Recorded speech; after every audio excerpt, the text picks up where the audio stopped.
Boa noite, meus irmãos, a graça e a paz do Senhor Jesus, amém? Pela graça de Deus, estamos aqui para, mais uma vez, acompanhar o texto da Palavra de Deus no livro de Atos, onde hoje chegamos à nossa mensagem número 46.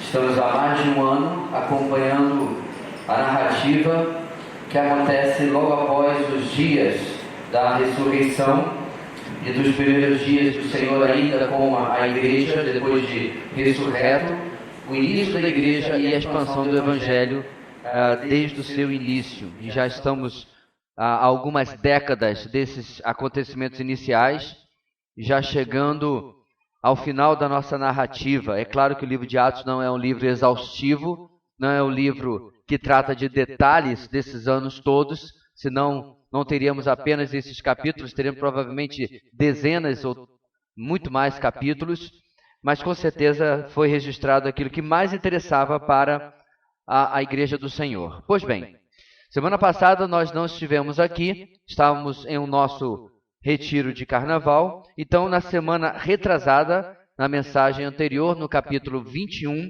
nós aprendemos com a vida de Paulo sobre como ele confiava na condução do Espírito Santo, mesmo sabendo dos avisos de quanto a sua vida corria risco. Também Paulo nos ensinou a ceder em questões secundárias, questões menos importantes da experiência cristã, quando ele concorda em participar de rituais judaicos, ele sendo judeu, para apaziguar, tranquilizar as pessoas de que ele não era anti-judaísmo. Então ele participa ali porque era, como eu disse, uma questão menor. Por outro lado, nós vimos como Paulo se apegava às questões fundamentais da fé, não negociava aquilo que era realmente importante e dessa forma ele se mantém equilibrado. Bem, o nosso texto terminou com Paulo indo exatamente ao templo para cumprir os seus votos junto com os 4 que o acompanhavam, e ali uma turba, uma multidão se levanta contra ele por causa de uma falsa acusação. Qual foi a falsa acusação? Que ele teria introduzido na área proibida a gentios do templo em Jerusalém, certo? Obviamente, templo que não existe mais, foi destruído no ano 70 pelo general Tito. Pois bem, este templo possuía um pátio dos gentios, mas possuía um pátio interior, onde apenas os judeus poderiam entrar, e alguém o reconheceu lá do seu trabalho na Ásia Menor, ao redor de Éfeso, e o acusou de ter introduzido um gentio, um não-judeu ali no templo. E a coisa fica complicada, a vida dele corre risco, ele é, na verdade, espancado, e aí ele é resgatado pela guarda, que ficava logo na lateral do templo, no lugar chamado Fortaleza Antônia, certo? Pois bem, estava muito perto, dezenas de metros apenas, e por causa disso, pela providência de Deus, a vida do apóstolo é preservada. E foi aí que nós paramos. Então, irmãos, durante toda essa nossa caminhada, você tem aquela frase, certo? Que você vai olhar nos meus olhos castanhos escuros. Para não colar de lá, eu vou começar a não projetar mais, senão fica difícil colar, não colar, né? Qual é o nosso tema do livro de Atos? Apesar da oposição, a Igreja de Cristo cresce triunfante, proclamando o Evangelho da salvação. Muito bem. Muito bem. O que nós veremos hoje, meus irmãos? Às vezes é difícil fazer um paralelo perfeito entre a experiência de Atos e a nossa, porque, como eu tenho enumerado e dito tantas vezes, nós vivemos neste conforto religioso. Nós vivemos em um ambiente de liberdade religiosa. Não há perseguição, não há censura, não há absolutamente nada. Eu conheço irmãos de outros países que precisam submeter o seu sermão, por exemplo, né, a sua mensagem, e para que o governo aprove, para que depois possa pregar. E ele não pode sair uma vírgula daquilo que está escrito, se o governo assim aprovar. Então nós não vivemos essa realidade, meus irmãos. Contudo, com a experiência de Paulo que nós vamos ver hoje, na sequência da confusão que mencionei da semana retrasada, nós vamos ver um princípio que vai seguir na seguinte linha. Quando nós temos que defender a fé, defender o que nós acreditamos, nós o fazemos sendo fiéis aos fatos, Porque há uma possibilidade, irmãos, de nós sermos tentados a melhorar a mensagem, transformá-la ou fazê-la mais agradável. Fazer a mensagem mais moderna, mais aceitável. Eu tenho mencionado esse vídeo que fica passando no lugar onde eu vou para fazer exercícios físicos. E nesse vídeo, que supostamente é a divulgação de uma igreja, vem palavras como atitude, conquista, superação e tal. Isso não é o Evangelho, em absoluto. Isso não tem absolutamente nada a ver com Bíblia, não tem nada a ver com a mensagem cristã. Então é esse tipo de manobra para fazer o Evangelho ficar mais palatável, para fazer você parecer mais legal, né? Parecer menos religioso, menos qualquer coisa que feche a mente das pessoas para o Evangelho, que é sim uma tentação constante. Porque se você não passou por isso, ótimo, que bom, mas muitas vezes eu estive conversando com pessoas que se mostravam resistentes ao Evangelho, e eu fui tentado, às vezes cedi à tentação de tentar passar a minha mensagem de uma maneira que aquela pessoa aceitasse melhor. Às vezes apelando para a inteligência, às vezes apelando para a emoção.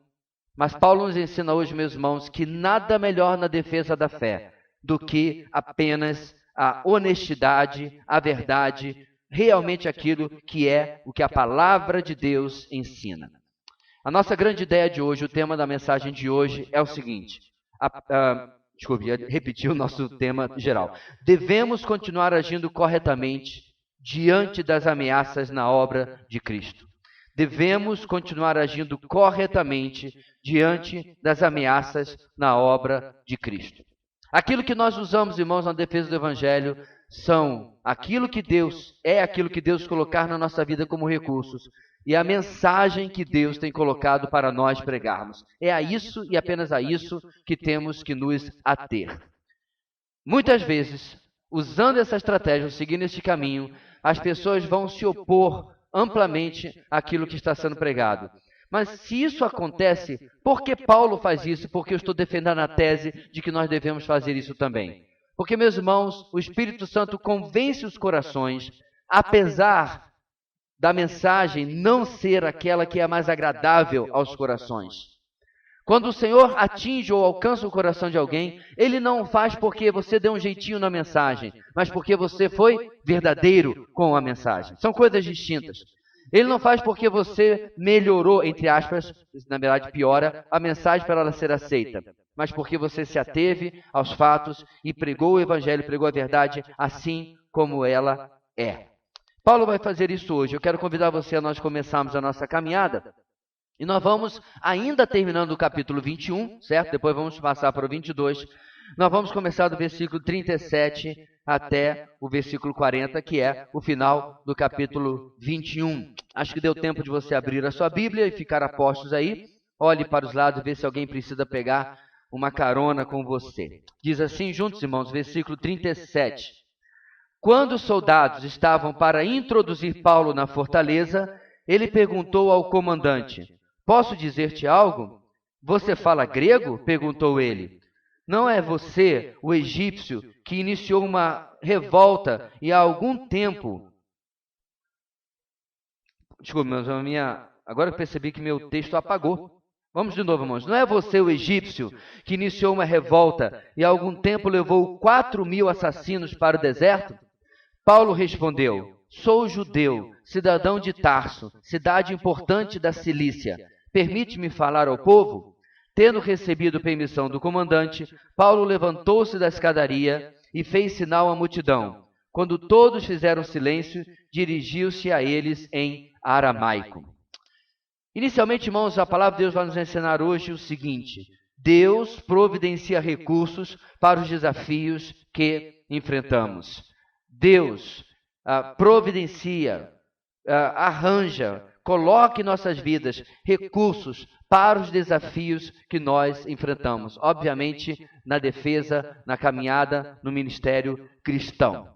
Bem, o nosso texto começa, irmãos, com Paulo a caminho da segurança dessa fortaleza Antônia que eu mencionei, porque lá no pátio a vida dele corria risco. Então ele se encaminha para a segurança da fortaleza Antônia depois de ser resgatado da ira e da raiva da multidão ali dentro do templo. o comandante romano, ele é surpreendido, o nome dele é Lísias, ele é surpreendido pelo feito de Paulo falar grego e provavelmente falar com maestria. A surpresa do comandante, meus irmãos, se deu porque ele havia confundido o apóstolo com um rebelde, um insurrecista egípcio, que ainda não fora preso pelos romanos. Então, havia alguém que estava sendo procurado, buscado, e ele havia confundido que era por causa disso que ele estava sendo atacado. E, evidentemente, esse rebelde egípcio provavelmente não falava grego ou se recusava a falar por algum tipo de nacionalismo. Não sabemos, mas ele falar grego, Paulo surpreende o comandante. Eu procurei, meus irmãos, que fato é esse? Porque é muito interessante como Lucas é preciso e pesquisou os fatos e simplesmente não colocava no seu texto, e você pode, na literatura paralela, na literatura secular, comprovar isso. E há um historiador chamado Flávio Joséfos, muito conhecido, e ele escreveu que em 54 depois de Cristo surgira um impostor egípcio que afirmava ser profeta. Olha aí. Ele disse que esse egípcio, segundo Flávio Joséfos, reuniu até 30 mil seguidores. O comandante aqui do nosso texto indica que eram apenas 4 mil. Um número que o texto Lucas não corrige, primeiro porque não é importante, e segundo porque realmente Flávio Joséfos tinha uma certa mania de inflacionar os seus números. Então é provável que eles 30 mil seja uma licença, entre aspas, poética de Flávio Joséfos. Bem, esse impostor, esse rebelde, ele chegou a alcançar o Monte das Oliveiras, prometendo aos seus adeptos que os muros de Jerusalém desmoronariam sob o seu comando, ou seja, ele atribuía a si mesmo certos poderes sobrenaturais, e os seus seguidores assim o seguiam. Em vez disso, isso não aconteceu, o exército romano marchou sobre eles, matou uma boa parte, capturou outros, e os restantes se dispersaram, e este egípcio se evaporou e escapou. Estava sendo caçado pelo império e agora se foi confundido. Bem, sem dúvida, meus irmãos, o povo de Israel, o povo aqui no templo, os judeus, gostariam de pôr as mãos nele, porque cada revolta que acontecia, especialmente agora através de um farsante, piorava as relações entre a Judéia e o Império Romano que estava ali ocupando. Então o comandante acreditou que este era o egípcio e o povo tinha capturado para executar algum tipo de vingança. Por isso, quando o comandante Lísias vê o tumulto, ele corre para acudir e ao mesmo tempo prender a Paulo, achando que é esse egípcio. Mais uma vez, meus irmãos, nós vemos a providência de Deus agindo para resgatar a vida dos seus através do trabalho que os romanos fazem ali, porque se eles achassem que fosse uma questão de menos importância, não um homem procurado como esse, talvez não teriam ido socorrer, entre aspas, a Paulo e não teriam preservado a sua vida. Mas o nosso Deus está no controle de todas as coisas. Bem, nesse ponto, Paulo usa de um dos recursos que eu mencionei aqui, que Deus havia providenciado para ele. Qual é o recurso, irmãos? Aquilo que veio com a sua dupla cidadania. Então vamos ver. Paulo, sem dúvida nenhuma, era judeu. Contudo, Paulo havia nascido em Tarso, diz o texto, cidade da Cilícia, e Tarso, irmãos, é uma cidade importante, uma cidade de um status superior e de boa reputação, porque era um centro educacional. Pessoas vinham de diversas regiões do império para Tarso para serem educadas, para serem instruídas. E por não ser, ou por não ter nascido ele em apenas um território ocupado, como por exemplo era a Judéia, ele ganhou dupla cidadania. Tendo sido, por em parte, criado em Tarso, Paulo falava grego e provavelmente falava perfeitamente. Por que ele falava grego, meus irmãos? Porque muitos anos antes, Alexandre o Grande havia promovido uma campanha de helenização do mundo, ou seja, de transformar o mundo em uma grande Grécia, por assim dizer, certo? E o grego se transformou na língua franca. Todo mundo falava grego, ou praticamente todo mundo no Império, pelo menos arriscavam grego, muito mais do que até o inglês é divulgado nos dias de hoje. Então, com o inglês, você se vira por aí, você consegue fazer um turismo, você consegue fazer alguns contatos até evangelizar, e o grego era algo muito maior naquela época, era uma língua franca. E finalmente no verso 40, outro recurso ajuda Paulo. Ele não se dirige às multidões agora mais em grego, mas ele começa a falar com os judeus que adotaram o aramaico depois do cativeiro babilônico como sua língua do dia a dia, certo? Essa era a língua que Jesus falava.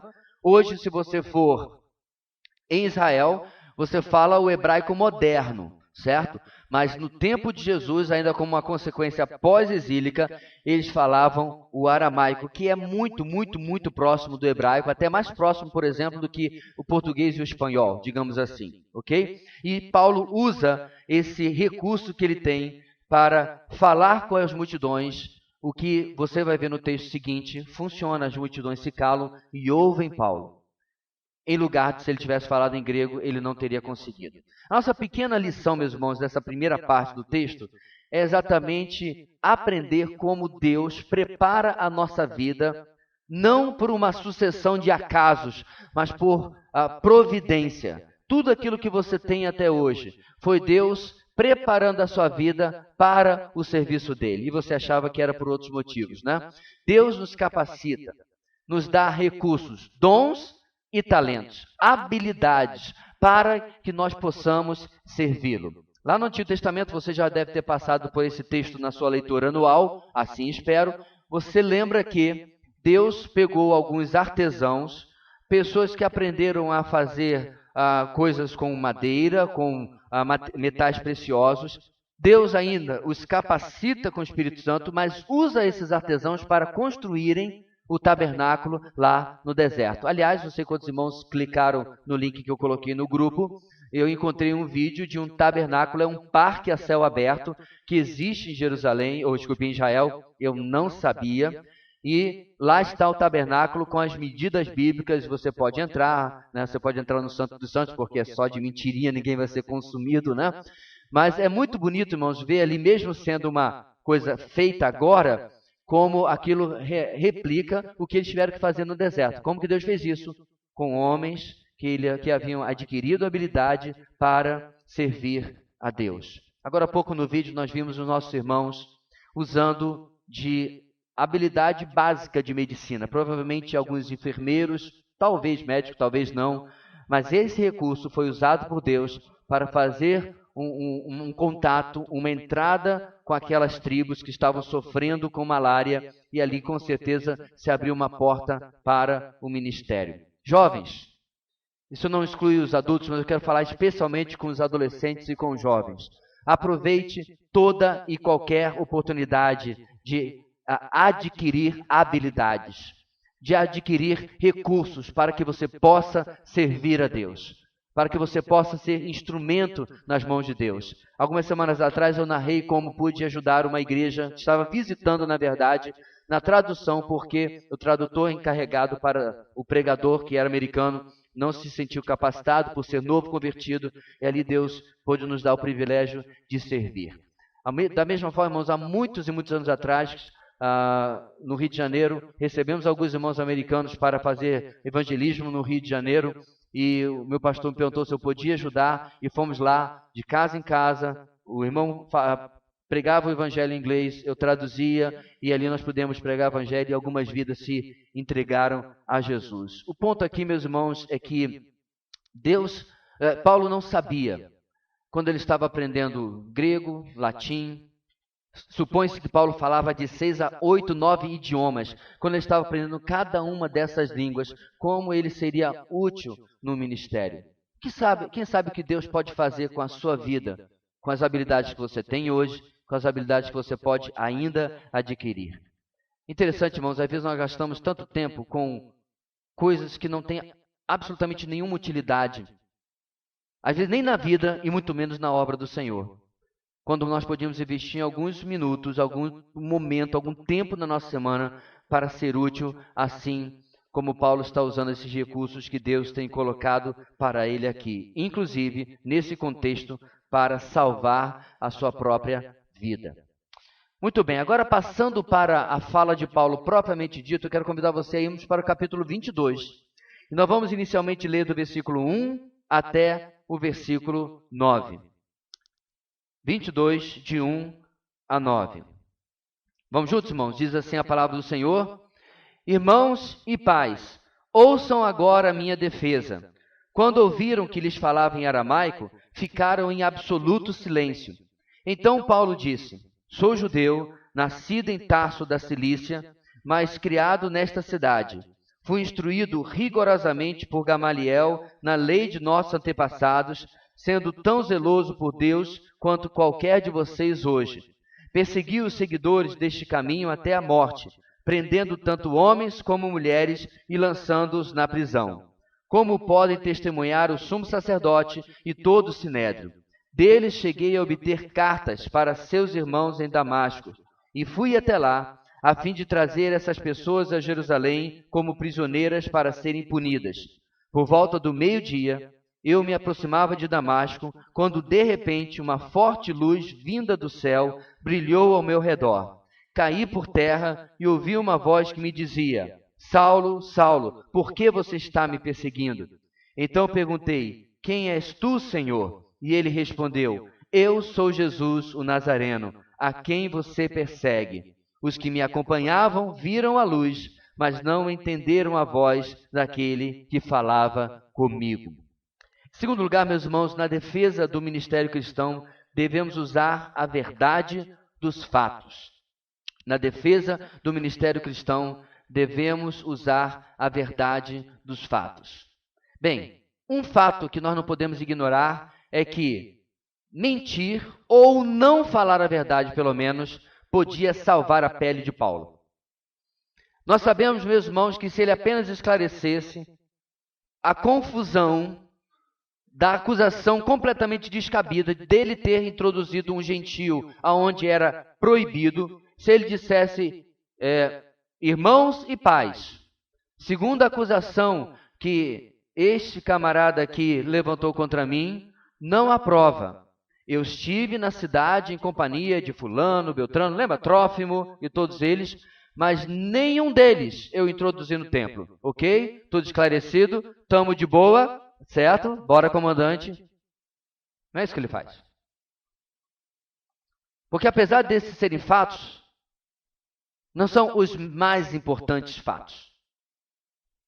Paulo sabe, meus irmãos, que apesar dessa acusação ser completamente errada, tola, falsa, um besterol completo, a verdadeira razão porque ele era um incômodo para aqueles judeus que estavam acusando-o, era isso que ele fala aqui no texto que nós acabamos de ler e na sua sequência.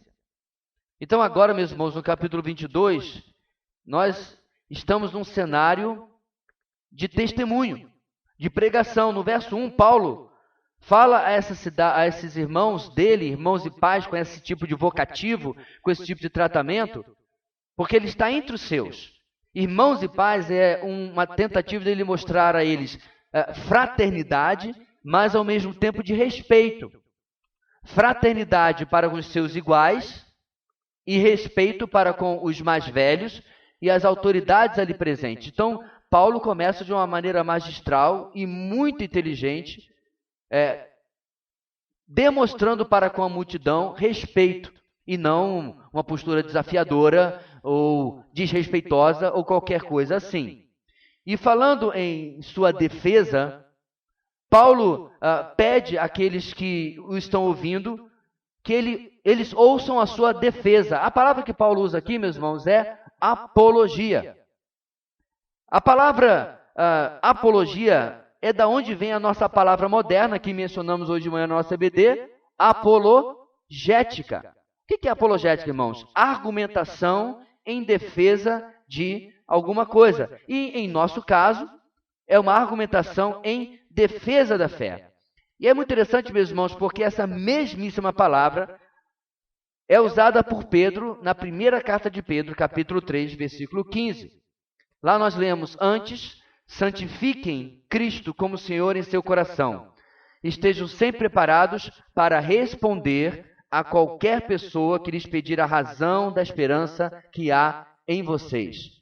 essa parte que diz sem responder, nós poderíamos traduzir de outra maneira, estejam sempre preparados para oferecer uma defesa, uma apologia a qualquer pessoa que lhe pedir a razão da esperança que há em vocês. Eu me pergunto, meus irmãos, quando Pedro escreveu esse texto na sua epístola, que provavelmente é posterior ao texto que nós estamos lendo hoje em Atos capítulo 22, se ele não lembrou de Paulo. Se ele não lembrou, não apenas de Paulo, mas de diversas situações, como ele e João diante do Sinédrio, onde eles tiveram que oferecer uma defesa da fé. Perceba, meus irmãos, que o cuidado aqui é que quando nós estamos oferecendo uma defesa, uma apologia da fé, nós de fato falemos sobre a fé. Não ataques a outra pessoa. Não ataques ao pensamento do outro. Por mais ridículo que às vezes possa até aparecer. Mas como Paulo é realmente trazer os fatos que justificam por que eu estou fazendo aquilo que eu estou fazendo, ou porque eu creio da maneira como creio. E Pedro nos adverte que nós devemos estar preparados para oferecer essa defesa, quando as pessoas perguntaram, por que você acredita dessa maneira? Porque você crê dessa maneira. E Paulo faz isso. Bem, e diante dele, fazendo a sua defesa em aramaico, as multidões, diz o texto, versículo 2, se calam. E no versículo 3, Paulo começa propriamente dito a sua defesa. Ela se inicia com Paulo trazendo as suas origens judaicas. A mensagem significa, eu sou um de vocês. É isso que ele está falando para as pessoas que estão ouvindo. Ao retratar as suas origens judaicas, ele está novamente lembrando a eles, as vestimentas com certeza já atestavam isso, ele está dentro do templo, já atestava isso, mas ele está mostrando, nós estamos juntos, nós somos todos judeus, eu não estou contra vocês. E aí ele fala que ele, apesar de ter nascido fora, ele menciona o seu nascimento em Tarso, ele era judeu como eles, ele estava junto com eles, porque inclusive isso era muito comum. Os judeus, meus irmãos, são um povo, a essa época, já conhecido por estar espalhado. Depois de 70, depois de Cristo, piora muito ainda. Mas eles estão espalhados por todo o império. Lembra que o imperador Cláudio ordena que os judeus saiam de Roma? Lembra disso? Passamos por essa afirmativa já em Atos. Ou seja, porque havia tanto em Roma como em todo o império judeus espalhados. Então, Paulo ter nascido em Tarso não incomoda a multidão. Mas aí Paulo, meus irmãos, passa para algo mais importante. Ele diz que foi criado em Jerusalém. Essa expressão não significa necessariamente que Paulo cresceu em Jerusalém desde pequenininho. Pode ser que já com alguma idade ele tenha vindo de Tarso para ser educado em Jerusalém. É o que pode também significar essa palavra. Mas, meus irmãos, isso nem é importante, porque olha com quem Paulo foi educado. E aí ressurge no nosso texto o nome de Gamaliel, certo? E quem é Gamaliel, de quem Paulo havia sido discípulo? Nós conhecemos Gamaliel lá na pregação do capítulo 5, lá pela mensagem 6ª, 7ª, 8ª, não lembro bem agora o número, e naquele texto, Gamaliel se destaca e é uma voz respeitada no Sinédrio, porque na verdade ele era respeitado por toda a nação. Alguém lembra qual era o apelido que Gamaliel ganhou? A beleza da lei. Olha só, eles disseram, meus irmãos, pouco tempo depois de Gamaliel morrer, o seguinte, desde que o Rabi Gamaliel morreu, nunca mais houve reverência pela lei, pela pureza e pela abstinência. Olha só.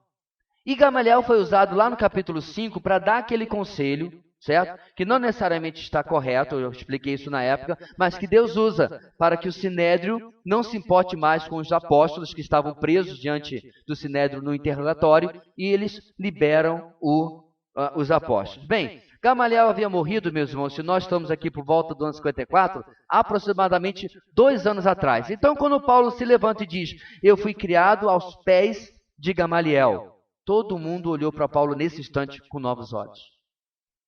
Porque ele era uma pessoa de pedigree religioso. Ele era uma pessoa de bom currículo religioso. Ele havia sido instruído por um dos mais importantes, se não talvez na época, o mais importante rabi que havia tido em Jerusalém. Então, até aqui, meus irmãos, Paulo apresentou ótimas credenciais. E detalhe, essas credenciais vão ficar ainda melhores. Versos 4 e 5.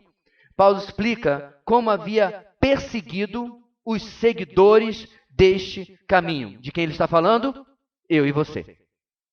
Como ele havia perseguido os cristãos, certo? Quando ele, educado por Gamaliel, acrescenta esse fato, os likes para Paulo se multiplicaram. Muita gente com certeza começou a compartilhar. Rapaz, está aqui falando um camarada que perseguiu os cristãos. Se não fosse, meus irmãos, o costume da época ouvir em silêncio, muito diferente de nós brasileiros, tinha tido uma meia dúzia de uhul.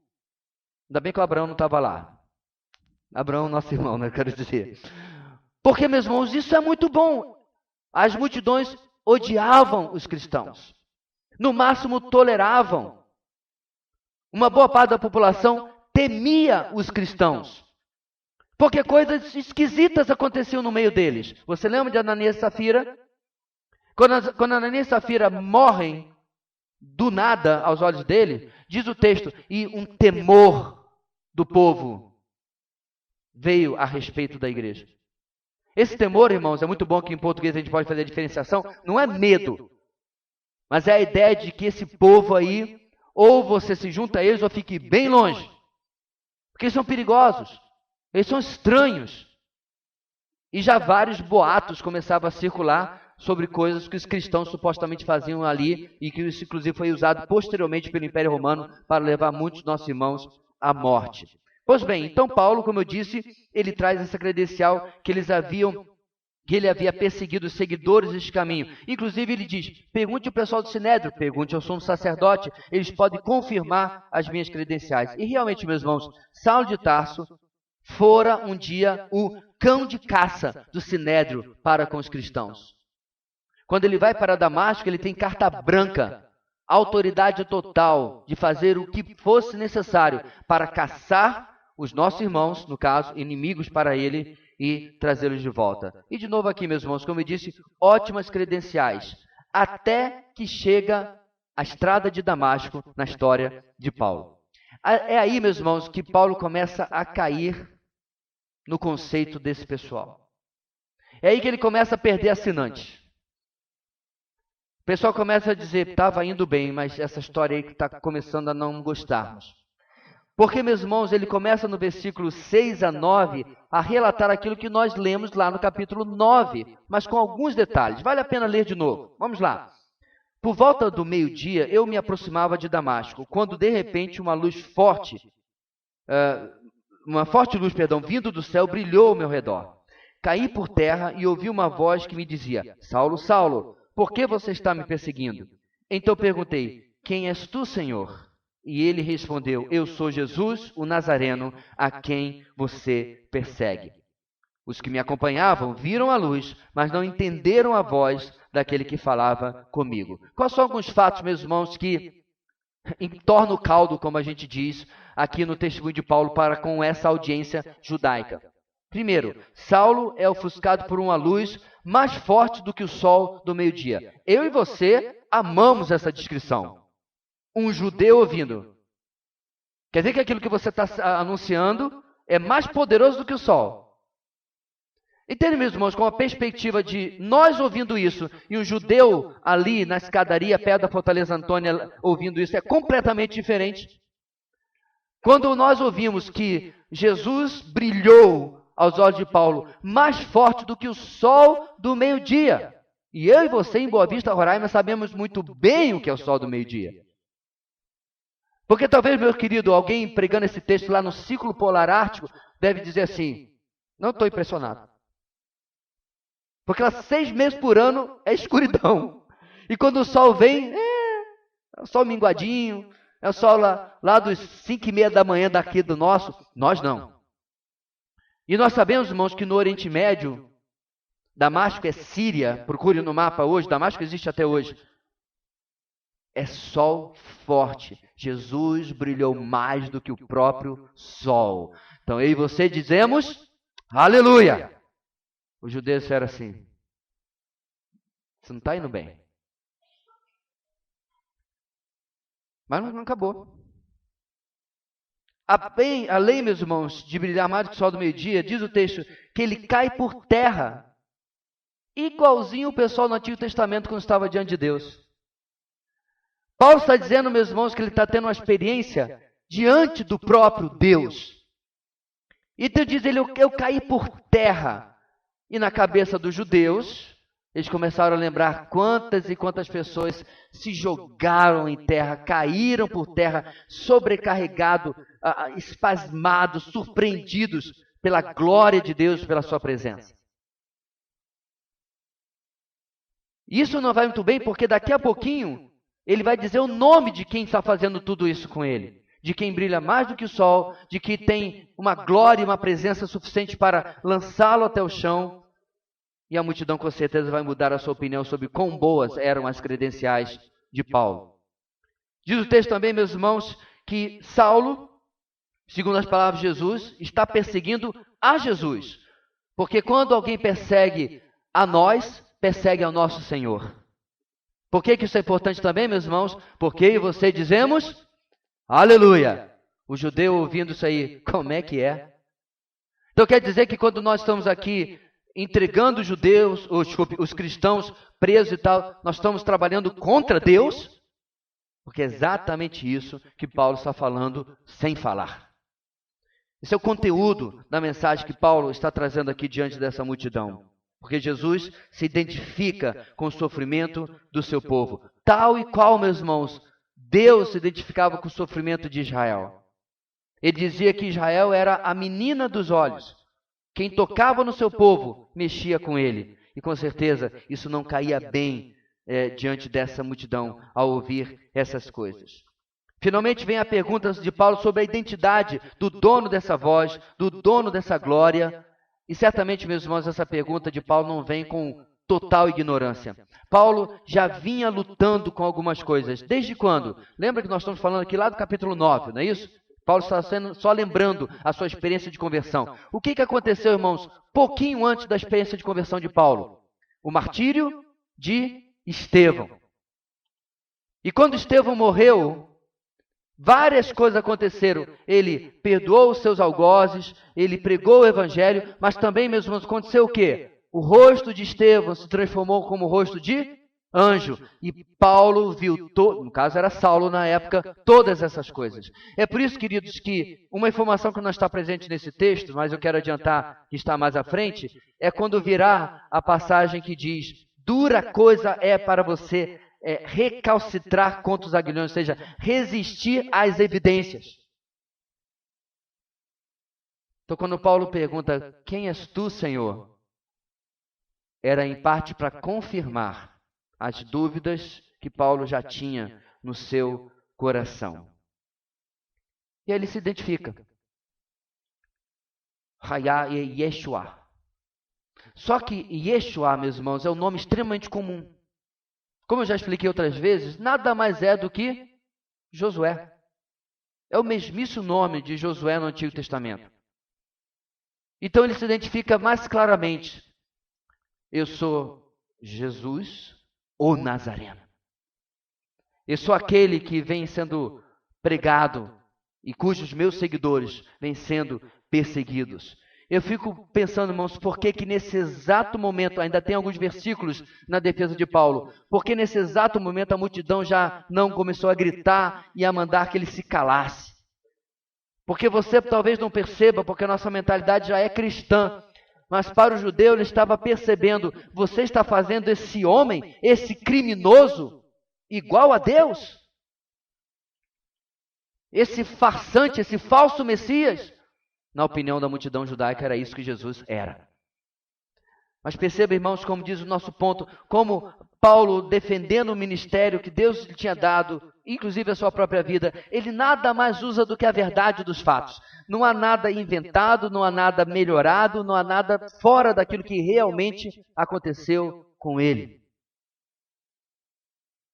Ele não tenta agradar a multidão, ele apenas prega, compartilha aquilo que havia sido a experiência, aquilo que havia acontecido com ele.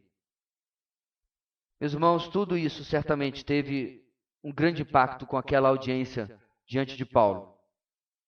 A mentalidade judaica, por outro lado, é repleta da atração pelo sobrenatural. E eu acredito que foi isso que impediu que eles calassem a Paulo. O judeu gosta do sobrenatural. Pastor, de onde o senhor tirou isso? Ué, da própria opinião de Paulo.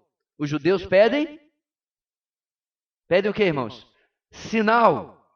E os gregos pedem sabedoria. Então o judeu, meus irmãos, ele é atraído pelo sobrenatural. Essa é uma das razões porque Deus se revelou ao seu povo no deserto, lá no Monte Sinai, daquela maneira tão espetacular.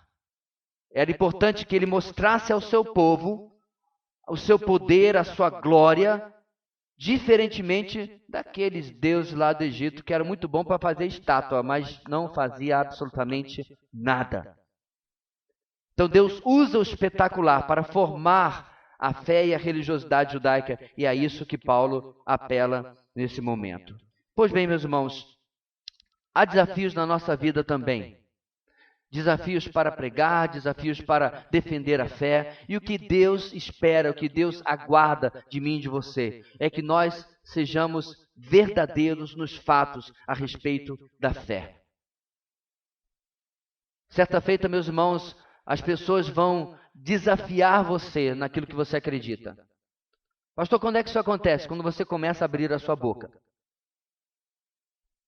Diz o ditado que boca fechada não entra mosca, mas também boca fechada não é desafiada a coisa nenhuma. Ninguém desafia uma testemunha calada. Mas à medida que você começa a abrir a sua boca, quer seja em um ambiente de amigos, um ambiente de trabalho, um ambiente digital, que é muito comum hoje em dia, com certeza as pessoas vão se opor, infelizmente às vezes, até aquelas pessoas que se dizem também ser da fé cristã. Qual é o nosso papel, meus irmãos, no exemplo de Paulo? Simples, nos ater à verdade dos fatos e narrar aquilo que é a verdade, assim como é. Perceba, meus irmãos, Paulo está diante de si uma multidão endurecida, uma multidão cruel, uma multidão violenta. Nenhuma dessas coisas Paulo usa na sua defesa.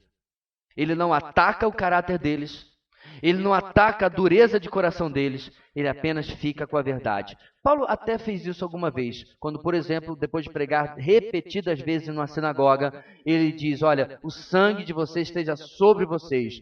Mas isso foi apenas uma responsabilização diante da dureza do coração deles. Até aquele momento, sábado após sábado, Paulo pregava a verdade para eles. Pastor, o que o senhor está falando parece meio óbvio, mas deixa eu explicar para os irmãos. Nós vivemos em dias, queridos, em que a verdade é líquida, ela é relativa. E, infelizmente, isso está entrando na mensagem e na pregação cristã. E a palavra de Deus nos desafia, num exemplo como o do apóstolo Paulo hoje, a não comprar essa ideia, a não comprar essa narrativa. Muitos dos livros e das supostas mensagens, pregações que você vê hoje, nada mais são do que palavras agradáveis para amaciar o ego. E são completamente destruídas da verdade da palavra de Deus, da verdade dos fatos. Nós mencionamos isso sobre o tipo de evangelismo que promete vitória, que promete bênção, que promete uma vida, deixe de sofrer. Melhor. Aponta para mim, meus irmãos, na vida do apóstolo Paulo, essa vida de vitória, sem sofrimento e de bênção. Por favor, porque se tem, Lucas deixou de fora da narrativa dele. Quando ele escreve para os filipenses, o que Paulo fala? Sobre apedrejamento, sobre açoites, sobre naufrágios, sobre perseguição, sobre noites mal dormidas.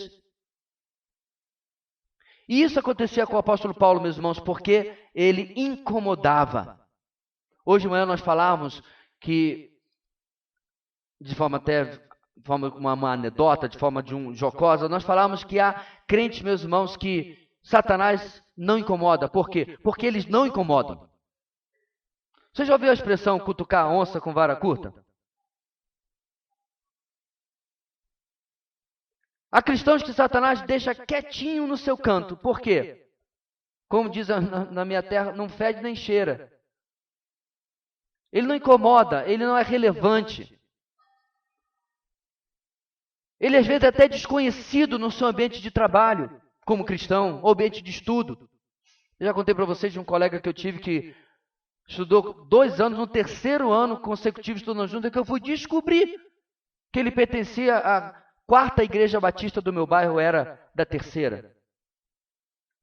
Como alguém pode conviver com você todo santo dia praticamente, dia letivo, você se quer desconfiar que o camarada é cristão? Era um agente secreto perfeito. Só que agentes secretos se infiltram para provocar algum estrago no campo inimigo, né? Ele não provocava estrago nenhum. Ele estava completamente acomodado e acolchoado e conformado ao terreno inimigo. Quando Paulo abre a sua boca, meus irmãos, diferentemente desse crente que eu mencionei, o alarme soa lá no inferno. Nós precisamos, irmãos, ser cristãos. Não que seja uma primeira ou principal motivação, mas que causam às trevas preocupação. Porque quando pregamos a verdade em um mundo de verdade líquida, de verdade subjetiva, que na verdade não é verdade, que de fato não é verdade, mas quando nós pregamos a verdade da palavra de Deus, as pessoas vão se levantar, vão se incomodar, porque isso atrapalha o seu status quo, atrapalha o seu estilo de vida. E eles vão falar coisas como: esse não é o amor que eu acredito, esse não é o Deus que eu acredito, esse não é o Jesus que eu acredito, porque eles criaram uma noção distorcida de amor, um Jesus e um Deus Frankenstein, a sua própria imagem e semelhança, porque isso lhes conforta. Com graça, com amor, com educação e respeito, como Paulo demonstra nesse texto, nós somos desafiados, irmãos, a pregar a verdade, a apresentar aquilo que realmente está acontecendo na nossa vida, na palavra, nas circunstâncias, no assunto, no que quer que seja que nós estejamos envolvidos. E aí Paulo, meus irmãos, vai passar para a segunda parte da sua defesa. É o que nós vamos ver a partir do próximo versículo, versículo 10 até o versículo 21. E Paulo, dessa vez, meus irmãos, vai remover todas aquelas credenciais ou os méritos que ele havia pego com aquelas credenciais por causa da honestidade com a qual ele vai defender a razão da sua existência. Versículo 10 em diante diz assim a palavra do Senhor: assim perguntei, que devo fazer, Senhor? Disse o Senhor: levante-se, entre em Damasco, onde lhe será dito o que você deve fazer. Os que estavam comigo me levaram pela mão até Damasco, porque o resplendor da luz me deixara cego. Um homem chamado Ananias, piedoso segundo a lei e muito respeitado por todos os judeus que ali viviam, veio ver-me e, pondo-se junto a mim, disse: irmão Saulo, recupere a visão. Naquele mesmo instante pude vê-lo. Então ele disse: o Deus dos nossos antepassados o escolheu para conhecer a sua vontade, ver o justo e ouvir as palavras de sua boca. Você será testemunha dele a todos os homens daquilo que viu e ouviu. E agora, que está esperando? Levante-se, seja batizado e lave os seus pecados, invocando o nome dele. Quando voltei a Jerusalém, estando eu a orar no templo, caí em êxtase e vi o Senhor que me dizia: depressa, saia de Jerusalém imediatamente, pois não aceitarão seu testemunho a meu respeito. Eu respondi: Senhor, estes homens sabem que eu ia de uma sinagoga a outra, a fim de prender e açoitar os que creem em ti. E quando foi derramado o sangue da tua testemunha Estevão, eu estava lá, dando minha aprovação e cuidando das roupas dos que o matavam. Então o Senhor me disse: vá, e eu enviarei para longe aos gentios. Em terceiro e último lugar, meus irmãos, na defesa do ministério cristão, a defesa do ministério cristão exige honestidade dos propósitos. A defesa, tem um N a mais aí, irmãos, me perdoe. A defesa do ministério cristão exige honestidade dos propósitos.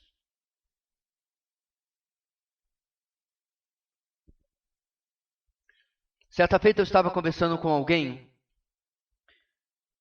e depois de vários debates, idas e vindas sobre a fé cristã, pessoa era religioso.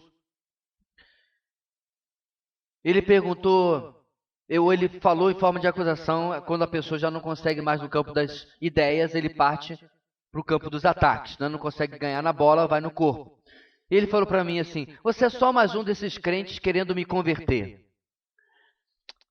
Eu pensei muito bem, eu poderia responder de maneira raivosa, irada, aquela acusação, mas eu disse, mas se aquilo que você acredita é a verdade e é algo bom para a sua vida, você não deveria também estar tentando me converter? Ou pelo menos me convencer com os fatos para que eu decida ser assim como você é? Eu disse para ele, se eu estou tentando lhe converter, e realmente não posso conseguir fazer isso, é porque eu acredito em uma verdade que tem transformado a minha vida e transformado a vida de milhões. E aí eu dei o golpe de misericórdia. E porque eu lhe amo, eu quero que você conheça essa verdade também. É muito difícil você continuar atacando uma pessoa que diz que te ama. Aquilo foi de supetão, irmãos. Foi algo que Deus colocou na minha mente naquele exato momento. Porque realmente, irmãos, o evangelismo parte de uma atitude de amor. Eu não sou apaixonado pelo cara, não vivo pensando nele, nem nada disso. A ideia por trás disso é que se você não evangeliza, de fato, você não ama. E evangelizar, falar da verdade do evangelho é um ato de amor. O que eu quero dizer com essa ilustração, irmãos? Paulo agora vai descortinar do porquê que ele está fazendo o que ele está fazendo. Paulo é famoso. A maioria das pessoas poderiam não conhecer as suas feições. É uma época que não tem fotografia. É uma época que não tem como você dizer cartaz de procurado, mas você podia fazer um desenho sobre alguém, se por acaso fizesse. Mas a fama de Paulo, irmãos, estava espalhada por todo quanto é lugar. A fama dos cristãos estava espalhada em Jerusalém. Então não é um cenário aqui de tanta surpresa. Então Paulo vai agora trazer os propósitos da sua vida, do seu ministério, e acabar completamente com as supostas, como eu disse, credenciais ou pontos que essa multidão gostou na vida do apóstolo Paulo. Portanto, nessa segunda parte do seu discurso, aqui no versículo 10, ele começa a falar com essas pessoas, a comentar com elas, de que ele ouviu do Senhor e precisava saber o que ele deveria fazer. E ele se dirige a ele, como diz o texto, você leu, como Senhor, Kyrios, no grego. E é claro que a gente quer saltar e dizer aqui, olha só, Paulo já reconheceu Jesus como Senhor. Calma lá. Não tem como afirmar isso categoricamente no texto, porque essa também era uma expressão de respeito, como é em português também, não é isso? Você trata uma pessoa um pouco mais velha e tal, Senhor, você gostaria de tal e tal coisa? Então, apesar de o uso, e nem sempre respeitoso, né? Às vezes a gente fala por falar, não é necessariamente que ele estivesse reconhecendo a divindade de Cristo aqui nesse lugar. Paulo está impactado. Tudo aquilo que a gente leu até o versículo 9 aconteceu. Então ele se vira para Jesus, que havia se identificado, o Nazareno, detalhe, que aos olhos de Paulo estava morto e cujo corpo havia sido roubado pelos discípulos. E eu gosto, meus irmãos, que Jesus não simplesmente aparece assim, tipo eu. Ele aparece com essa luz cegante. Porque se simplesmente ele aparecesse como eu, Paulo dizia, haha, sabia que você estava vivo. E ele diria que ele, de fato, nunca havia morrido. Mas quando o camarada brilha mais do que o sol do meio-dia, fica difícil ter algum argumento. E diante desse impacto, ele pergunta, que devo fazer, Senhor? Qual é a atitude que o Senhor espera de nós? E aí do versículo 10 ao versículo 13 temos essa recapitulação do que de novo aconteceu lá no capítulo 9, mas tem algumas informações adicionais. Paulo fica cego, ele é ajudado, porque a ordem do Senhor é que ele entre em Damasco, ele é ajudado a chegar a Damasco, ele se encontra com Neemias, e aí no texto nós aprendemos algo sobre Ananias, desculpe. Onde eu tirei Neemias? Ananias. Nós aprendemos algo sobre Ananias. Diz o texto que ele era um judeu piedoso, segundo a lei. Um homem correto, um homem admirado pelos judeus de Damasco. Isso é muito mais importante, meus irmãos, porque ele está dizendo, inclusive ele, que era reconhecido pela lei como alguém piedoso, reconhecido pelos nossos outros irmãos judeus como alguém sério, alguém piedoso, alguém dedicado, ele também era seguidor de Yeshua. Paulo está aqui mostrando a razão por que ele passou por tamanha transformação. E Ananias é usado para curar Paulo da sua cegueira, como ele relembra o que acontece no capítulo 9. No versículo 14 e 15, nós temos o texto trazendo a referência de que Paulo viu a Cristo, a Jesus, o justo. Isso é muito importante, meus irmãos, porque daí que vem a qualificação de Paulo como apóstolo, certo? O termo apóstolo, ele se transforma em algo um pouco mais elástico ao longo do tempo, aonde alguns foram incluídos nisso, porém todos viram a Jesus ressuscitado. Não se resumiu ao grupo dos 12, é verdade, Barnabé é chamado de apóstolo em determinado ponto, mas todos eles viram a Jesus ressuscitado, muito diferente dos autoproclamados apóstolos dos dias de hoje, não é isso? Que apóstolos não são coisa nenhuma. Então, quando Paulo tem essa visão e Ananias o chama de justo, ele está lembrando da mesma expressão que foi usada por Estevão. Já reparou, irmãos, quantas similaridades da experiência de Paulo aqui, da experiência de Estevão? Eu creio que isso é de propósito, Lucas fazendo o paralelo daquilo que está acontecendo. Muito bem. Aí o texto continua e fala que Paulo foi escolhido por quem? Pelo Deus dos nossos antepassados. Esse título está pregando a essa multidão, está ensinando a essa multidão o seguinte: eu, Paulo, não estou ensinando algo novo, mas estou ensinando algo que foi prometido pelo Deus de Abraão, Isaque e Jacó. Não há mensagem nova nenhuma, é a mesma mensagem que está sendo aguardada desde o Antigo Testamento. E Paulo havia sido enviado, diz o texto, a todos os homens. Todos os homens significa o quê, irmãos? Judeus, mas também gentios. Viu como a coisa está apertando para Paulo? Ele está começando a tirar as proteções e sendo honesto, segundo o propósito que Deus tinha para que ele falasse àqueles homens e aquelas mulheres. Ou seja, apresentar a Jesus como Messias. Agora, que Paulo foi ordenado, irmãos, a pregar a todos os homens, não devia surpreender essa multidão. Porque você vai ver isso, já deve ter visto, é claro, nas suas leituras anteriores, mas quando você lê o Antigo Testamento, você vai descobrir que o Senhor vai ser honrado, glorificado e adorado por todas as nações. Isso não está no Novo Testamento, irmãos, está no Antigo Testamento.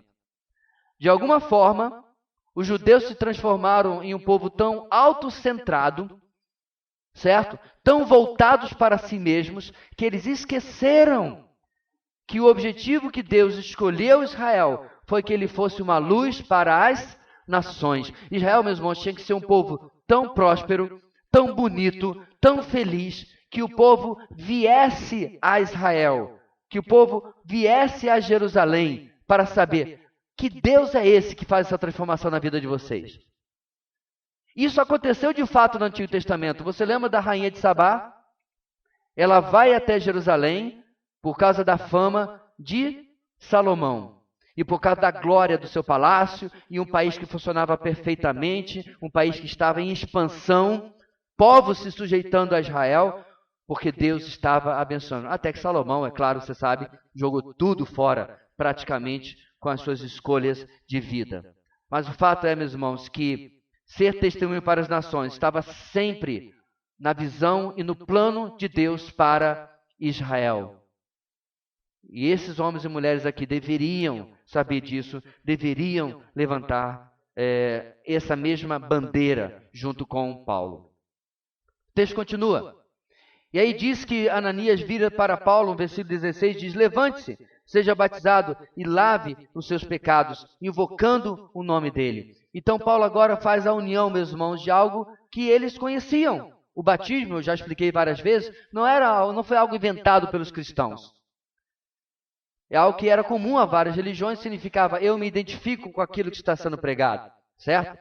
E quando o texto fala sobre lavar os pecados, na verdade, a melhor tradução para esse texto é: levante, seja batizado e lave seus pecados, já que você tem invocado o nome dele. Ou seja, De maneira nenhuma o texto está ensinando algum tipo de pureza batismal ou salvação pelo batismo. Isso seria contraditório com o resto da palavra de Deus. A melhor tradução do verbo grego aqui seria que, já que Paulo vem tendo essa experiência e vem sendo purificado da sua antiga vida, se batize, porque o batismo nada mais é do que um sinal externo daquilo que já aconteceu internamente na vida de cada pessoa que encontrou-se com Cristo como Senhor e Salvador.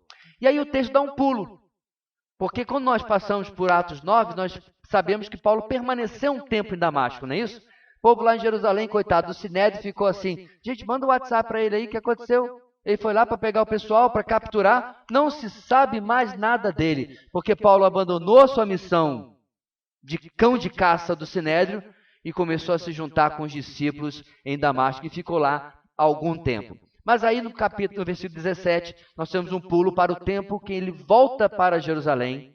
E lá o texto diz, informação que nós não sabíamos, que além dos irmãos terem avisado a Paulo das conspirações contra ele, Deus também avisou a Paulo, através de uma visão, na verdade, o Senhor Jesus, diz o texto, para que ele possa sair de lá e ter a sua vida protegida. Deus e o povo ajudou Paulo ali ter preservado a sua vida. Só que Paulo achava que a sua mudança de vida era algo muito impactante. Porque no versículo 19 ele diz, mas Senhor, esse povo sabe como eu ia nas sinagogas caçando o pessoal do caminho, caçando os cristãos. Senhor, eles vão se impactar com o meu testemunho. Paulo estava enganado. Jesus fala para ele, e obviamente nosso Deus sabe mais do que nós, eles não vão aceitar o meu testemunho, o seu testemunho a meu respeito. Mas por que Deus, meus irmãos, permitiu que isso acontecesse nesse momento? Quando Paulo ia nas suas viagens missionárias, em diversas e diversas sinagogas, as pessoas se converteram. Já parou para pensar nisso? Porque Deus precisava que Paulo saísse de Jerusalém para cumprir o seu propósito. Primeiro ir para Tarso de volta, depois ser tirado de Tarso por Barnabé e ir para Antioquia, e de lá começar a expansão do Evangelho que nós temos acompanhado nessas boas últimas semanas de mensagem. E o Senhor Jesus vira para Paulo de maneira muito graciosa, mesmo sabendo da tolice que o seu apóstolo havia dito de certa forma, como ele não conhecia de fato aquilo que estava acontecendo e como o Senhor estava agindo, e diz para ele, então o Senhor me disse, vá e eu enviarei para longe aos gentios. Se você olhar o próximo versículo, você vai ver que o caldo vai entornar definitivamente, mas isso é assunto para semana que vem. O que é importante aqui, meus irmãos, é como Paulo, como eu disse desde o começo, é verdadeiro com os fatos. Como Paulo é honesto com seus propósitos, ele em nenhum momento usa de subterfúgios para salvar a sua vida.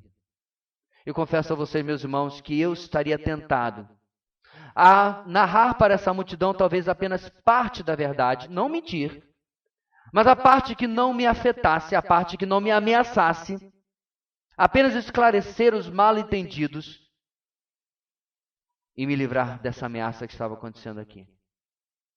Apesar de estar na segurança, meus irmãos, provavelmente Paulo está nessa escadaria, cercado pela guarda romana, que lhe dera, segundo o comandante, permitir apenas a oportunidade de dar uma palavra para o povo. Ele estava cercado ali, experimentando certa proteção, mas ele sabia dos riscos que ele sofria. Mais adiante, Paulo vai ser inclusive solto. E tudo isso pode contribuir, meus irmãos, para que a vida dele fosse encurtada. E eu quero terminar com a seguinte pergunta, meus irmãos. Nós estamos realmente dispostos a fazer o que for necessário para a propagação do Evangelho, para a defesa da fé, para a defesa da palavra de Deus, aquilo que a palavra de Deus ensina, mesmo correndo risco de ameaças? Essa semana tenho falado com os irmãos dos testemunhos que eu tenho assistido, e eu quero terminar com esse. Eu publiquei nas minhas redes sociais. Só não publiquei que esse testemunho aconteceu, na verdade, em Jerusalém. Na verdade, em Tel Aviv, em Israel. Este judeu se converteu. E eu vou encurtar a história. Imediatamente ele perdeu a sua família, que o ostracionou. perdeu os seus amigos. Mas ele tinha uma vida muito confortável, um salário de 6 dígitos, significa que ele ganhava algo acima de $100.000 por ano. Bom carro, boa casa, vida estabilizada, mas à medida que ele encontrou-se com Cristo como seu Messias, quando ele aceitou Yeshua como seu Messias, todas as relações da sua vida foram abaladas. Finalmente, ele orando e lendo a palavra de Deus, Deus falou para ele: você não tem pregado as pessoas sobre mim, você não tem anunciado que eu sou o Messias. Ele começou a pregar a seus colegas de trabalho. Depois de algum tempo, seu chefe se incomodou, o chamou. Perguntou se ele estava fazendo isso. Ele respondeu: sim, mas eu estou fazendo no meu próprio tempo, depois do trabalho. Eu não estou ocupando nenhum tempo da empresa, onde ele trabalhava já há mais de 14 anos e já tinha um bom cargo de supervisão. Seu empregador disse: mas eu não gosto disso, eu não quero aceitar isso, está afetando o ambiente de trabalho, e o demitiu sumariamente, sem lhe dar nenhum direito. Os colegas falaram assim: isso não está certo, você tem direitos, você pode ir ao tribunal do trabalho. E ele estava disposto a fazer isso, orou novamente, e o Senhor Jesus falou para ele: não faça. Siga adiante e dê exemplo com a sua vida de perdão. Ele assim o fez. Eventualmente o dinheiro acabou, porque ele não conseguiu outro emprego. O contrato da sua casa acabou, ele teve que devolver a casa, teve que vender o carro. Com o que sobrou, ele comprou um carro velho. Foi morar na praia, numa barraca. E não conseguiu emprego, e o Senhor Jesus trouxe para ele o texto de Tessalonicenses: aquele que não trabalha, também não coma. Ele falou: Senhor, o que o Senhor está falando comigo? Pegue qualquer trabalho. E ele foi trabalhar como lavador de pratos. Alguém que ganhava 6 dígitos por ano. E aí os seus colegas da escola rabínica, ele havia estudado e era rabi formado, rabino, foram visitá-lo na praia. E levaram $11.000, o equivalente a $11.000 em shekels, que é a moeda de Israel, para que ele abandonasse Jesus. $11.000, faz as contas. Pode multiplicar por 5, que está indo para lá. Ele disse que não aceitava e que nunca ia negar o Messias. Eles foram embora xingando e mandando maldições e jogando a areia da praia para cima, o amaldiçoando. Seu avô morreu. Eu esqueci de mencionar que quando ele contou para o seu avô que ele havia se convertido, seu avô pegou cristais e louças caras de uma prateleira e jogou sobre ele, cortando até o seu supercílio. Seu avô morreu, ele foi proibido de ir ao enterro pela família. E 2 capangas foram contratados pela família para jogá-lo lá de fora do cemitério. Aí vem a parte, meus irmãos, que eu fiquei mais impressionado. Seu avô deixou um testamento. Na leitura do testamento, ele apenas o advogado judeu ortodoxo também. O avô tinha deixado para ele $1,5 milhão. Faz as contas. Várias propriedades e metade da casa onde ele havia sido criado, porque ele havia sido criado no final pelo avô, porque o seu pai tinha falecido. A casa onde ele havia sido criado, metade da casa ficaria para ele. E o advogado disse: só tem uma condição, essas 2 linhas no final do testamento é para você escrever renegando a Yeshua como seu Messias. Ele virou-se para o advogado e disse: não posso fazer isso, eu nunca vou negar o meu Senhor. O advogado disse para ele: Jeb, que é o nome dele, só está eu e você aqui. Eu realmente pouco me importa com o que você acredita. Assina, eu arquivo, é um documento sigiloso, ninguém jamais vai saber. Para as pessoas, apenas seu avô foi generoso com você. O nosso irmão Jeb respondeu para o advogado judeu ortodoxo: você está equivocado. Não somos só nós 2 que estamos aqui. O Messias está aqui. E eu jamais vou negar o meu Senhor. A história, graças a Deus, meus irmãos, termina melhor do que tudo isso que você ouviu até agora. Lá na praia, alguém o localizou e levou para ele uma carta de uma seguradora, de um seguro que ele nem sabia que tinha direito. Ele ganhou um montante de alguns milhares de dólares. Paralelamente, o patrão da sua esposa, que também trabalhava em um serviço de limpeza, deu a ela uma gratificação por bons serviços. O somatório do seguro e da gratificação foi de $11.000. O mesmo valor que os demais rabinos tentaram suborná-lo para negar a Jesus. Ele chamou sua esposa e disse: vamos embora, hoje nós vamos dormir numa cama quente. Saíram, alugaram uma casa. No dia seguinte, alguém lhe ligou e disse: eu estou há meses atrás de você. Você ainda precisa de um emprego? E ele recebeu um emprego ganhando bem menos do que ganhava no seu bom emprego de 14 anos. Mas agora um salário bom, onde pôde ter uma vida justa e honesta. E hoje ele tem um ministério pregando a Jesus em todo lugar. Meus irmãos, isso é do século 21. Isso não aconteceu no século 10 ou 12 ou 14 ou no primeiro. E em todo instante que me impressionou, meus irmãos, nesse e em vários testemunhos que eu tenho visto de pessoas que estão em cenários muito mais difíceis que nós, é a legitimidade, a honestidade, a franqueza com que o evangelho, a palavra, o cristianismo é pregado.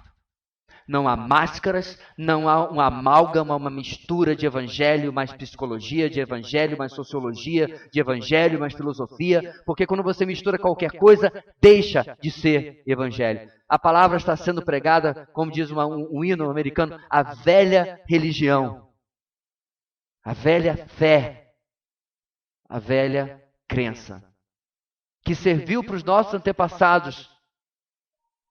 E nós não precisamos de nada novo nos dias de hoje. Pregue o evangelho, sempre usando palavras porque elas são sempre necessárias. Mas pregue com verdade, pregue com honestidade de propósito, a despeito do que possa acontecer. Tal como nós vamos ver, inclusive, na semana que vem. Oremos. Deus querido, ajuda-nos a conhecer a Tua palavra de tal ponto que ela saia pelos poros das nossas falas, dos nossos pensamentos, das nossas atitudes. Que nós sejamos, ó Deus, radicalmente cristãos, fervorosamente cristãos. Que esta seja, ó Deus, nossa primeira identidade. Cristãos, filhos de Deus, que tudo mais, nossos elos familiares, nossa profissão, sejam regidos por isso que nós somos. Dá-nos, ó Deus, a coragem, a confiança, o temor ao Senhor de agir desta maneira. É o que oramos, em nome de Jesus. Amém e amém.